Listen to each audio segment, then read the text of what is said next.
Top of cycle patterns are patterns that uh, when they appear on the peak are patterns that tell us about a cycle turnaround. And the key indicators that we look at are trend red first and foremost. And then we look at power red, we'll look at swing Zion. Uh, we we know swing Zion is the price barometer, and that's why we look at it, because it tracks the price. Zip Pink and the three price lines, green, red, and blue, are also price barometers. So there's 5 price barometers in the system, and they are all important to watch. The trend red has a combination of things in it, and we actually don't know or cannot identify the powers that it picks up. But we do know, for example, that when we put together, when we track trend red and power red and zip Zion together, the three of them together, when they react the same, like they're all on a peak or all at the bottom, those three are the big three, and together, when those three say the same thing, like they're all on a peak, then they go down strongly. They reverse strongly. And so that's some of what we have here today. Or that describes what this example is about. Trend red, as you can see, is actually in a bottlenose up pattern, and we have a nice tall green candle today, and that situation it has all three of the trend lines, red, green, and gray, going up. Gray is in a low angle up, which is one of the first indications that we're going down.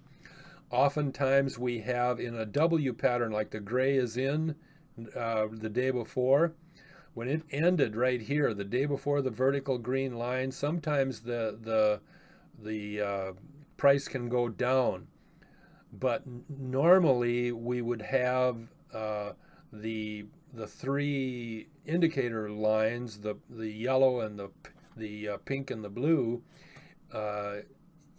in a pattern that would identify, that would be above zero when we see that. And in this case here, they're not above zero. That's what I was trying to convey. So it ended up one more day, we get the big move up, we get the bottlenose in the red, we get the low angle up in the gray. Down in the power chart, we have power blue is highest at 3.3.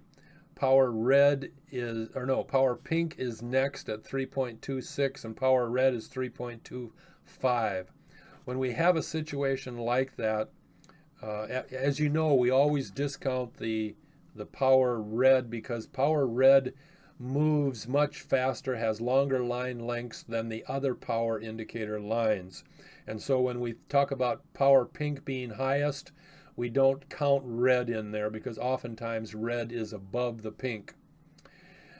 In this particular case, red is underneath the power pink and blue lines, which tells us it doesn't have, there's not as much power there. And by that I mean there wasn't as much power there at the close. The red could have been above all that time during the day, but at the close it ended up underneath it, which is indicative of a next day down. And when they're all real close together like that, you can just make an assumption that red is highest if you wanted to, or however you want to look at it. Over in the swing chart, we have swing Zion that is up many days, looks like about 7 or 8 days. It's been constantly going up, And there's no indications to tell us that in the swing chart that next day is going to go down, but in the zip chart there's a lot of information.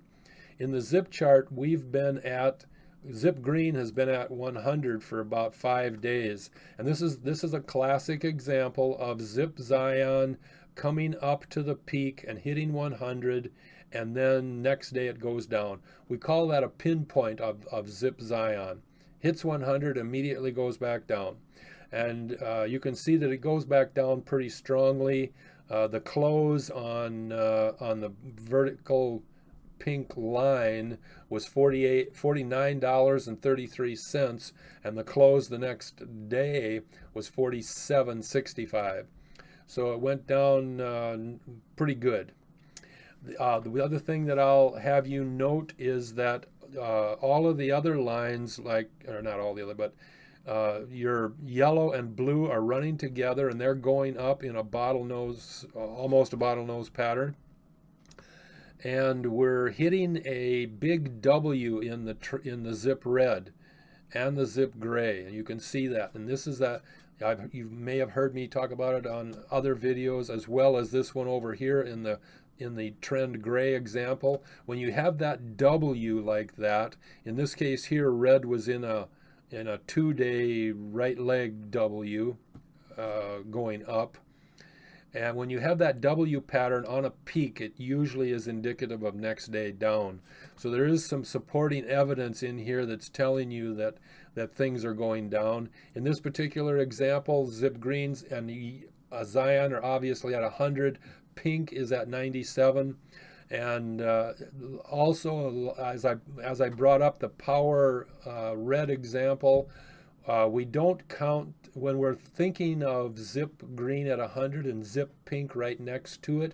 We exclude zip Zion, because zip Zion, even though it is also up there at 100, we exclude it from consideration in qualifying the pink green top, which this is on the vertical green line, or vertical pink line day. This is the last day of the vertical green top.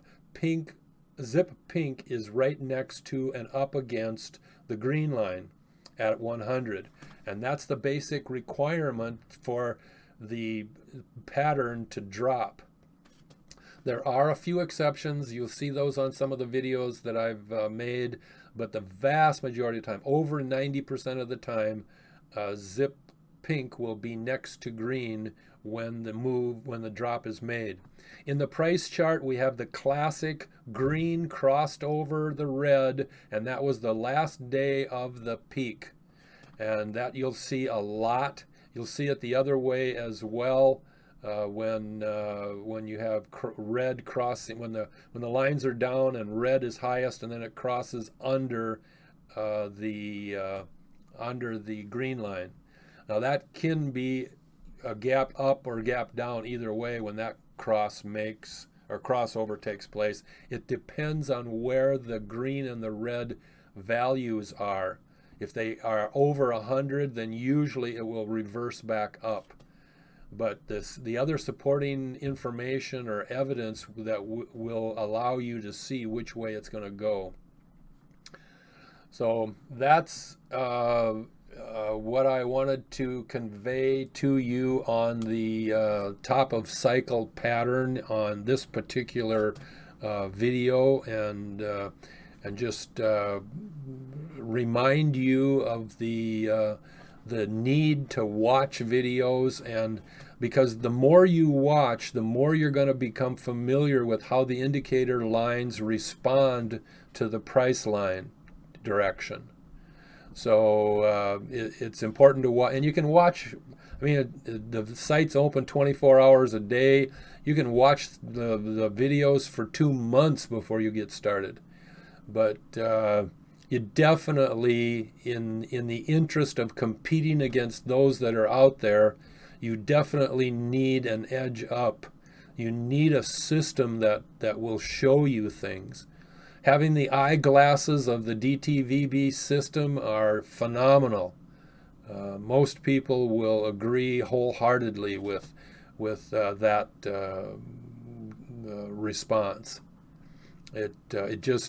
the sensitive indicators and the formula power and the procedures power. I mean, all three of those in the three-step formula process, they give us the information through methods and especially through the indicators.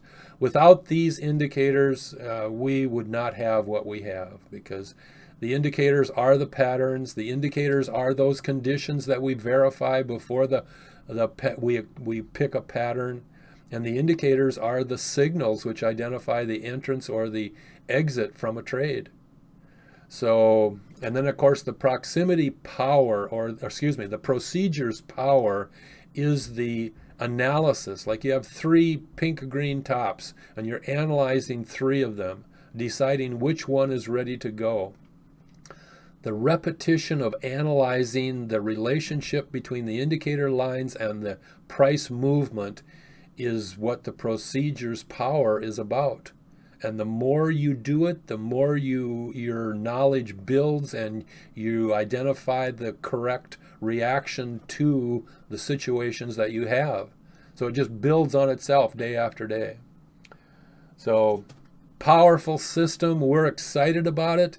We're the only group that we know of that trades gaps before the gap occurs.